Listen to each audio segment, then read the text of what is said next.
Hi, eighth grade students. This is Mrs. Guido.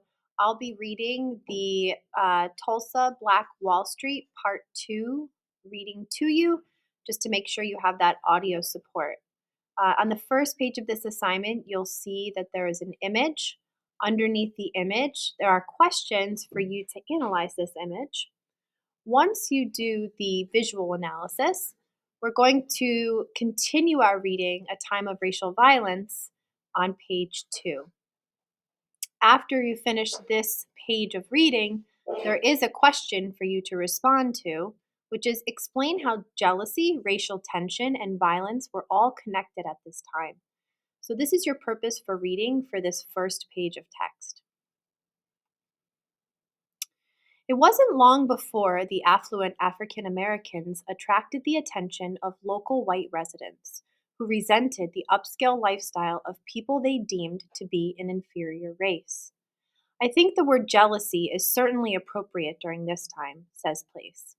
If you have particularly poor whites who are looking at this prosperous community who have large homes, fine furniture, crystals, china, linens, etc., the reaction is they don't deserve that, quote unquote. With the resurgence of the Ku Klux Klan, blacks in Greenwood feared racial violence and the removal of their voting rights. The Oklahoma Supreme Court for years routinely upheld the state's restrictions on voting access for African Americans, subjecting them to the poll tax and literacy tests. After lynchings, when groups of white people would attack and kill black residents, proliferated or spread rapidly across the country, particularly during the Red Summer of 1919, where anti black riots erupted in major cities across the United States, including Tulsa.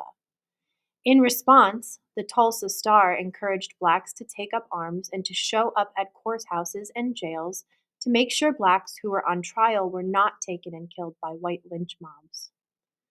Now that we've read the text on this page, I want you to answer this question.